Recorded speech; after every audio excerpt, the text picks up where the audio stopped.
Hello and welcome to WHIR TV. I'm Anastasia Tabanos. Considering the maturity of the European market, it's difficult to see whether foreign companies could actually find success there today. So we asked our experts if there is any opportunity in Europe for non-Europeans to take advantage of. I think many tried and most failed.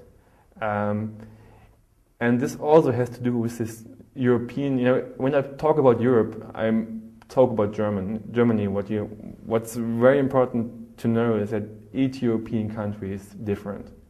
And what I say about Germany is somewhat true for the rest of Europe, but not everything I say. If we talk about Germany, it's always this price problem. Since we have this low price level, it's almost impossible for a US hoster to compete with this pricing. And so I didn't see any US hoster being successful in the market. It's actually the same if you look to other parts of business. If you look, for example, for food retailing, we have this Aldi food store chain, which is by far the largest food retailer in Germany. And we had Walmart trying to enter the German market, and they failed miserably. They're losing billions of euro every year because there's no way they can compete. And so I think it makes it very tough in this. Whenever you want to sell anything to consumers, it makes it very tough to compete on the German market. Yes, there are definitely opportunities, and there's definitely ways how you can look at that.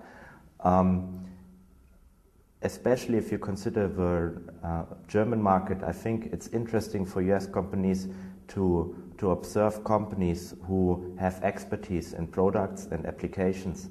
So it's not only buying the revenue or entering the market, but also getting the expertise back, because I would say that we are 1 to 1.5 years in advance here in Germany compared to the US market. And what happens here will happen in the US in the future, so it's good for companies to get this expertise. Surely it's an opportunity because the US market always leads in terms of innovation. And so if you can bring that innovation, that's a great thing. But the challenge is the knowing and understanding the local market, and that's where the barriers would be to enter. But there are a few companies that have entered in the European market, but they've had limited success from a hosting perspective.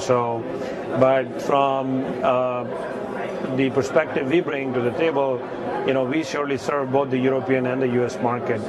And so yes, there are challenges, but if people try hard, I'm sure they'll make it. I think the European market is going to be tough to break into. One, because it's very competitive, and two, because of the price pressure. And actually, a third point would be the localization issues. So I think there could be opportunity, but perhaps the opportunity is through acquisition and not necessarily through organic growth in the local market.